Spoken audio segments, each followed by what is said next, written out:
Ya, hari ini adalah hari kemerdekaan bangsa kita. Tuhan kita menganugerahkan kemerdekaan bagi bangsa ini berdiri hingga 80 tahun.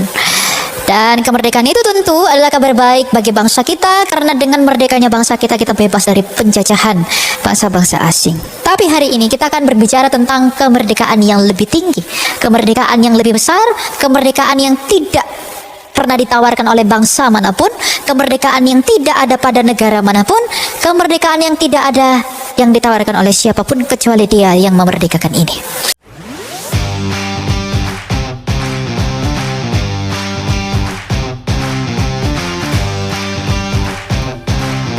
Kita akan belajar dari surat Rasul Paulus kepada jemaat di Galatia, pasal yang kelima, ayat yang pertama, lalu nanti menyusul di ayat yang ke-13 dan berikutnya.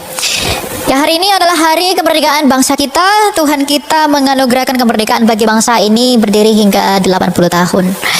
Dan kemerdekaan itu tentu adalah kabar baik bagi bangsa kita, karena dengan merdekanya bangsa kita, kita bebas dari penjajahan bangsa-bangsa asing. Tapi hari ini kita akan berbicara tentang kemerdekaan yang lebih tinggi, kemerdekaan yang lebih besar, kemerdekaan yang tidak pernah ditawarkan oleh bangsa manapun, kemerdekaan yang tidak ada pada negara manapun, kemerdekaan yang tidak ada yang ditawarkan oleh siapapun kecuali Dia yang memerdekakan ini. Galatia 5 ayat yang pertama, supaya kita sungguh-sungguh merdeka, Kristus telah memerdekakan kita. Karena itu berdirilah teguh dan jangan mau lagi dikenakan kuk perhambaan. Sebagai kesimpulan dari pembuka ini, bahwa Kristus yang memerdekakan, Rasul Paulus membawa kepada pengertian bahwa saudara-saudara, memang kamu telah dipanggil untuk merdeka. Namun janganlah mempergunakan kemerdekaan itu sebagai kesempatan untuk hidup dalam dosa, melainkan layanilah seorang yang lain dengan kasih.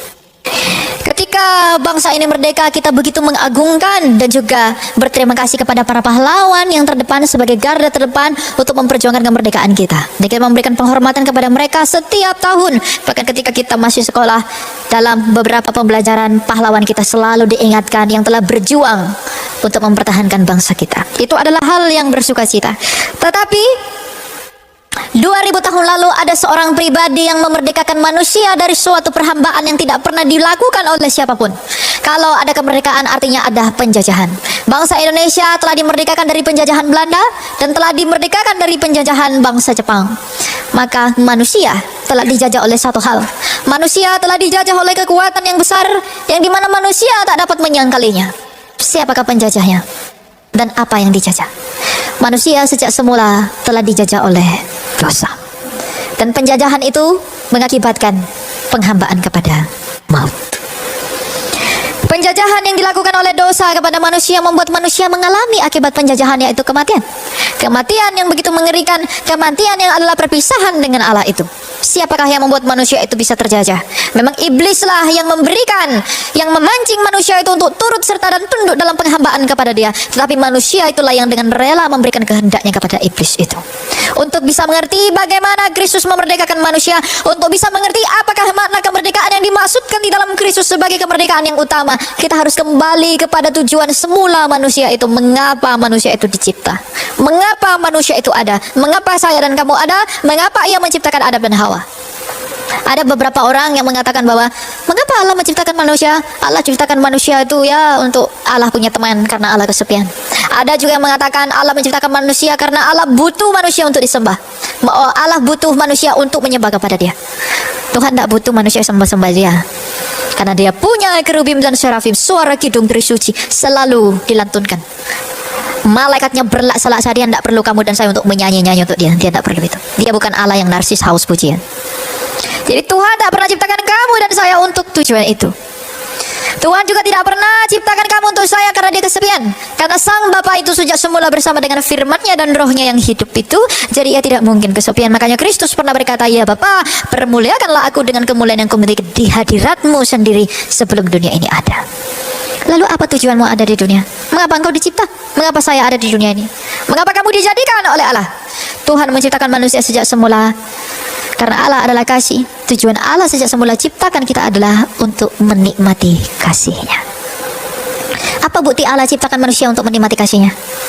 Hari pertama Hasyamayim dan Haaretz dicipta oleh dia. Langit dan bumi dibentangkan oleh Elohim. Lalu kemudian hari kedua, hari ketiga, hari keempat, hari kelima, semua itu baik, jadilah demikian. Hari keenam manusia dicipta terakhir. Artinya apa? Setelah semua yang baik itu selesai, manusia dicipta terakhir untuk siap menikmati yang baik itu. Allah mencintai manusia. Dia menciptakan manusia adalah agar manusia itu menikmati kasihnya. Dia menciptakan manusia karena dari dirinya sendiri ia mau mengaliri kasihnya yang berkelimpahan itu, yang sejak kekal ia mengaliri kasihnya kepada putranya di dalam roh, dan putranya mengaliri kembali kepada Bapa di dalam roh. Maka Bapa itu ingin kasihnya dinikmati lebih besar lagi, maka diciptakan manusia menurut gambar dan rupanya agar kita menikmati kasih itu. Dan kita dicipta pada hari ke-6 untuk bisa menikmati semua yang baik yang ia ciptakan selama 5 hari itu. Sempurna. Tapi agar hubungan kasih itu dapat tetap langgeng, agar hubungan kasih itu dapat tetap teguh, maka manusia pun harus kembali mengasihi Allah. Seperti laki-laki dan perempuan, kalau laki-laki mengasihi perempuan dalam perkawinan kudus, maka agar hubungan itu bisa tetap berlanjut, perempuan itu pun harus mengasihi laki-laki itu. Meskipun laki-laki yang mengambil inisiatif untuk memulai perkawinan itu. Laki-laki mengasihi perempuan, aku akan mengadakan pesta yang baik untukmu, aku akan menyanggupi apa kebutuhanmu. Maka agar hubungan tetap satu dalam ikatan perkawinan kudus, perempuan pun harus kembali mengasihi laki-laki itu. Maka ketika Allah dengan sempurna mengasihi manusia, manusia itu pun harus kembali mengasihi Allah agar dalam hubungan yang kekal itu. Tapi manusia itu tidak tahu bagaimana caranya mengasihi Allah, bukan? Maka Allah ajari manusia itu. Caramu mengasihi aku adalah jangan makan buah pengetahuan itu. Jadi buah pengetahuan itu Tuhan berikan bukan sebagai ujian kepada manusia, bukan sebagai cobaan kepada manusia, tapi sebagai cara yang Tuhan berikan. Beginilah caramu mengasihi aku. Seperti orang tua bilang anak-anaknya, kalau kamu sayang mama, kalau kamu sayang papa, jangan pergi bandel. Kalau kamu sayang mama, kalau kamu sayang papa, jangan minum alkohol. Jadi ketika Tuhan mengatakan jangan makan buah pengetahuan, itu adalah cara yang Allah beritahu kepada manusia itu. Beginilah caranya bagimu untuk mengekspresikan kasihmu kepadaku, yaitu jangan makan buah itu. Makanya ketika perintah itu dikatakan, ketika engkau makan buah pengetahuan itu, pastilah engkau mati. Apa artinya ketika kamu makan buah pengetahuan itu pastilah engkau mati? Arti kematian adalah terpisah dari kehidupan. Siapakah kehidupan itu? Allah sendiri. Jadi ketika Tuhan mengatakan jikalau kamu makan buah pengetahuan itu pastilah engkau mati, artinya jikalau kamu gagal mencintai aku dengan makan buah itu, pastilah engkau terpisah dari aku. Apa konsekuensi keterpisahan dari Allah? Ketika laki-laki dan perempuan bercerai dalam hubungan itu, laki-laki dan perempuan apabila bersatu dalam perkawinan dan sakramen perkawinan dalam beberapa gereja purba, maka hal itu akan mengakibatkan konsekuensi yang besar. Ketika salah satu dari pasangan atau laki-laki maupun perempuan, ketika mereka tidak lagi saling mencintai, maka terjadi perceraian dalam perkawinan ini. Antara hubungan Allah dengan manusia, salah satunya tidak lagi mengasihi, yaitu manusia tidak mengasihi Allah, maka terjadi perceraian antara manusia dengan Allah. Dan manusia itu berpisah dari Allah karena sejak semula Allah menciptakan manusia oleh firman-Nya yang mulia dan dihidupkan oleh Roh-Nya yang kudus. Artinya ketika kita dihidupkan oleh Roh-Nya, maka hidup kita sepenuhnya bergantung kepada Dia. Seperti lampu-lampu ini, kalau listrik yang mengalirnya diputus, ia akan mati. Maka ketika Roh Allah yang menopang hidup kita untuk kekal itu terputus dengan kita, maka manusia itu tidak lagi ditopang oleh hidupnya Allah. Maka semakin lama manusia itu semakin lama semakin menua dan mati. Mengapa kamu mati? Terpisah dengan hidupnya Allah. Mengapa kita mati? Gagal mencintai Dia. Ketika kita gagal mengasihi Allah, ketika nenek moyang kita gagal mencintai Allah, maka semua konsekuensi yang buruk itu terjadi. Tadinya kita diperhadapkan pada dua pilihan. Ketika ular itu mengatakan, kamu mau ikut aku atau mau ikut Allahmu? Ular itu memancing manusia untuk dapat berbuat dosa, dan manusia itu menyerahkan kehendaknya yang mulia itu kepada perhambaan di dalam kuasa dari iblis itu, tanpa tahu apa yang akan diberikan oleh iblis kepada manusia itu, yang berakhir kepada kematian. Artinya manusia nenek moyang kita itu semula memberikan dirinya dengan sukarela, memberikan hatinya dengan sukarela untuk dijajah oleh iblis dan di dalam perhambaan dari maut, sebab ada tertulis upah dosa adalah maut. Ketika manusia itu berdosa, membuat keinginannya sendiri, diserahkan kepada iblis, maka disitulah manusia itu tidak lagi mengalami dan menikmati cintanya Allah. Maka seluruh penderitaan, seluruh kerusakan, seluruh penganiayaan ditimpakan kepada manusia. Bukan karena Allah yang timpakan dengan sengaja, tapi karena kita memilih untuk tercabut dari Dia. Allah tidak pernah memberikan kamu hukuman, tapi kitalah yang menghukum diri kita sendiri karena menganggap diri kita pintar. Adam dan Hawa tidak pernah dihukum oleh Allah, tapi merekalah yang menghukum dirinya sendiri dengan menyerahkan kehendaknya kepada penjajahan dari si jahat. Tapi meskipun demikian, Allah tidak bersalah dalam hal ini. Apakah ketika manusia itu gagal mencintai Allah, apakah manusia itu Allah membiarkan manusia begitu saja? Apakah Allah membiarkan manusia untuk tetap di dalam penjajahan iblis? Apakah Allah tetap membiarkan manusia itu di dalam perhambaan dosa? Tidak. Maka apa yang Allah lakukan? Ketika manusia itu rusak, ketika manusia gagal, ketika manusia itu hancur dari tujuan Allah sejak semula, apa yang Allah lakukan, Bapak Ibu? Dalam Kejadian 3 ayat 15, Allah itu menjanjikan seseorang, anak laki-laki. Aku akan mengadakan permusuhan antara engkau dengan keturunan perempuan ini. Keturunan perempuan ini akan meremukkan kepalamu ular, dan engkau akan meremukkan tumit keturunannya. Dan keturunannya ini adalah anak laki-laki. Dan selama 2000 tahun seluruh para nabi berbicara tentang siapa anak laki-laki ini. Ketika manusia itu rusak, yang dijanjikan adalah anak laki-laki yang datang dari perempuan, yang akan meremukkan kepala ular, dan ular itu akan meremukkan tumitnya. Jadi kalau kita mau pulih, carilah siapa anak laki-laki itu, bukan agama, karena agama tidak bisa buat apa-apa. Jangan cari kepercayaan, jangan cari ideologi, sebab Tuhan tidak pernah tawar ideologi kepada manusia ketika manusia itu rusak. Yang dia tawarkan adalah anak laki-laki yang adalah keturunan perempuan, di mana anak laki-laki ini akan menginjak-injak kepala ular itu, dan ular itu akan meremukkan tumit anak laki-laki ini, dan dia akan disebut sebagai Hamosiah, pahlawan Mesias. Dan selama 2000 tahun seluruh para nabi bangsa Israel bernubuat tentang pahlawan ini, anak laki-laki ini. 1250 tahun sebelum anak laki-laki ini lahir, Nabi Musa mengatakan, kalau aku adalah pahlawan pembebas engkau dari perbudakan Mesir, maka nanti yang akan datang itu dari Yehuda akan membebaskan engkau dari perbudakan dari dosa. 750 tahun sebelum anak laki-laki itu lahir, Nabi Yesaya mengatakan bahwa nanti dia akan ditikam, ditempatkan di antara dua orang penjahat. Ia akan dihina, ia akan disiksa, ia akan dicaci, ia akan dimaki. Tetapi dia mengalami semua hal yang demikian bukan oleh karena kesalahannya sendiri, tapi oleh karena pelanggaran kita, dan oleh karena bilur-bilurnya kita menjadi sembuh. 700 tahun sebelum anak laki-laki itu lahir, Nabi Mika mengatakan bahwa nanti anak laki-laki itu akan lahir di sebuah kandang domba. Ve'atah Migdal Eder. Ratusan tahun sebelum anak laki-laki itu lahir, Hosea mengatakan bahwa nanti anak laki-laki itu akan diasingkan ke Mesir. Yeremia, Yehezkiel, dan para nabi yang lain mengatakan bahwa nanti anak laki-laki itu akan menunggangi seekor keledai. Tulang-tulangnya tidak akan dipatahkan. Ia akan disebut anak Allah. Ia akan disebut sebagai raja yang damai.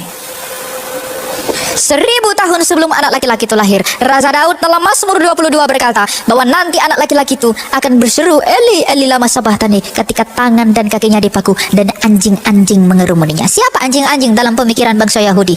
Orang non-Yahudi. Jadi nanti anak laki-laki itu tangan dan kakinya akan dipaku, dan orang-orang non-Yahudi akan mengelilingi dia. Nabi Yesaya juga mengatakan, setelah ia mengalami semua aniaya itu, ia akan menghadiahkan hadiah-hadiah yang besar bagi dunia. Siapakah anak laki-laki itu? Maka ketika seluruh para nabi ini bernubuat tentang anak laki-laki ini, setelah genap waktunya, pada tahun 4 sebelum Masehi, lahirlah seorang anak laki-laki dari keturunan perempuan seperti janjinya kepada Adam, dari Maria. Dari keturunan Yehuda seperti perkataan kepada Musa, Maria anak Eli dan Ana dari suku Yehuda. Lahir di sebuah kandang domba seperti yang dikatakan oleh Mika. Diasingkan ke Mesir dalam pemerintahan Raja Herodes seperti yang dikatakan oleh Hosea. Ia ditikam seperti perkataan Yesaya. Tulang-tulangnya tidak dipatahkan. Ia mati mengalami aniaya di perut bumi selama 3 hari. Dialah yang disebut Yesus Kristus dari Nazaret. Apa yang dilakukan anak laki-laki ini? Ia menggenapi seluruh nubuatan para nabi. Apakah makna dari penggenapan seorang Mesias, seorang pahlawan yang disebut Kristus?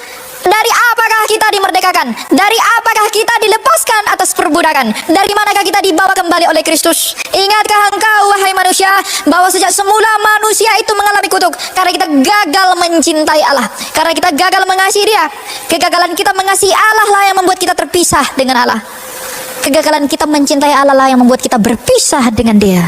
Maka agar kembali kepada hidup yang kekal itu yang Kristus lakukan agar kita bisa kembali dengan Allah itu. Kegagalan manusia dibayarkan oleh Kristus melalui keberhasilannya mengasihi Bapaknya sampai taat di Kalvari. Artinya, kalau kita terpisah dari hidup yang kekal itu karena kita gagal mencintai Dia, maka Dia melunasi kegagalan kita mencintai Dia melalui keberhasilan Dia mencintai Bapaknya sampai mati di Kalvari. Maka surat hutang dosa kita, dosa dalam bahasa Ibrani adalah hatah. Hatah adalah hutang. Berhutang apakah manusia terhadap Allah? Berhutang kasih. Hutang kasih itulah yang membuat kita terpisah dari hidup yang kekal. Maka agar kembali kepada hidup yang kekal itu, hutang itu harus dilunasi dengan kasih yang tak bercacat. Dan Yesus Kristus telah mengasihi Bapaknya sampai taat di Kalvari. Yang dengan demikian ketika Ia mengatakan tetelestai. Tetelestai adalah bahasa Yunani yang dipergunakan untuk transaksi pembayaran utang piutang. Ketika Dia berkata sudah selesai, artinya Dia ingin memberitahu dunia, kegagalan dunia mengasihi Allah telah kubayarkan dengan keberhasilanku mengasihi Bapakku. Maka benarlah yang dikatakan Yohanes 3:16, karena begitu besar kasih Allah akan dunia ini sehingga Ia mengaruniakan Anaknya yang tunggal supaya setiap orang percaya kepadanya tidak binasa melainkan beroleh hidup yang kekal. Hidup yang kekal yang hilang di dalam kita, yang disebabkan oleh karena hutang kasih kita kepada Allah, dikembalikan, dipertemukan oleh Kristus di dalam keberhasilannya mengasihi Bapaknya. Tapi bahkan jauh lebih daripada itu, karena hutang dosa itu mengakibatkan kita di dalam perhambaan kematian. Maka bagaimana cara Kristus Yesus untuk dapat melepaskan kita dari kematian? Bagaimana cara Dia yang disebut Kristus itu mengeluarkan kita dari kematian? Dalam kesaksian penulis surat Ibrani dalam Ibrani 2 mengatakan bahwa Ibrani 2 ayat yang ke-15, bahwa agar Kristus membebaskan kita dari kematian, Ia harus mengalami kematian. Ibrani 2 ayat 14, karena anak-anak itu adalah anak-anak dari darah dan daging, Ia juga menjadi sama dengan mereka dan turut mengalami keadaan mereka, supaya melalui kematiannya, kematian Kristus, Ia memusnahkan dia, yaitu iblis yang berkuasa atas maut. Cara para pahlawan kita untuk memberikan ke kita adalah mereka masuk ke dalam medan pertempuran. Para pahlawan kita untuk membuat kita merdeka, mereka buat bambu-bambu runcing, masuk ke dalam pertempuran, agar dengan masuk ke dalam pertempuran mereka bisa mengalahkan para penjajah itu. Dan bagaimana cara Kristus memerdekakan kita? Dia masuk ke dalam pertempuran, yaitu kuasa kematian dari iblis itu. Ketika Ia masuk ke dalam kematian, Ia bertempur dengan kematian itu, Ia menginjak-injak kematian itu, dan bukti bahwa Ia menang atas pertempuran itu, Ia hidup kembali, bangkit dari kematian. Dan ketika Ia bangkit, Ia mau memberitahu dunia, aku menang atas kematian. Jadi kalau kamu mau hidup kembali sebagaimana aku menciptakan engkau sejak semula, datanglah kepadaku. Hidup yang dicari manusia dan kematian yang paling ditakuti manusia hanya boleh dianugerahkan oleh Dia yang telah hidup dari mati dan telah mengalahkan ketakutan terbesar manusia. Apa tujuan manusia di bumi ini? Apa tujuanmu di bumi ini? Kamu hidup untuk apa? Apa yang kamu cari? Kamu hanya mencari satu. Kamu berlomba-lomba jadi kaya, kamu lomba banyak uang, cari duit. Tujuanmu adalah agar dengan uang itu kamu bisa beli makanan demi perut untuk tetap hidup. Yang kamu cari hanya satu, hidup. Itu yang diperjuangkan manusia. Tidak peduli kamu orang Tionghoa, orang Batak, orang Manado, orang Ambon, orang Rusia, orang Brazil, orang Argentina, orang Afrika, orang apapun engkau, tujuanmu hanya satu, hidup. Itu yang dicari manusia. Mau dia orang Eropa, mau dia orang kulit putih, kulit hitam, kulit orange, kulit apapun itu, yang diinginkan hanya satu, hidup. Itu yang dicari manusia. Dan yang paling dihindari manusia adalah kematian, kehilangan hidup itu. Sehingga karena dia takut mati, dia berusaha bangun rumahnya bagus-bagus dengan pengamanan super ketat agar dia tidak cepat dibunuh orang lain. Agar karena dia menghindar dari kematian, dia atur semua makanannya harus bergizi sekian gram agar usia bisa panjang. Yang membengkak bukan badan tapi pipi, agar segala macam dan lain-lain. Orang berusaha menghindarkan diri dari kematian dan berusaha mengejar hidup. Tapi Kristus berkata, akulah pokok anggur yang benar, di luar aku engkau tak dapat berbuat apa-apa. Jadi kalau yang kamu inginkan adalah hidup, dan yang kamu takuti dan kamu hindari adalah kematian, apakah alasanmu menolak Dia yang telah mengalahkan kematian dan memberi hidup melalui kebangkitannya? Tidak ada. Alasan satu-satunya menolak Yesus Kristus adalah kesombonganmu. Dengan banyaknya jalan-jalan, ketika Dia berkata, akulah jalan dan kebenaran dan hidup, Dia sedang menjadi jawaban atas seluruh agama yang berusaha menjadi jalan.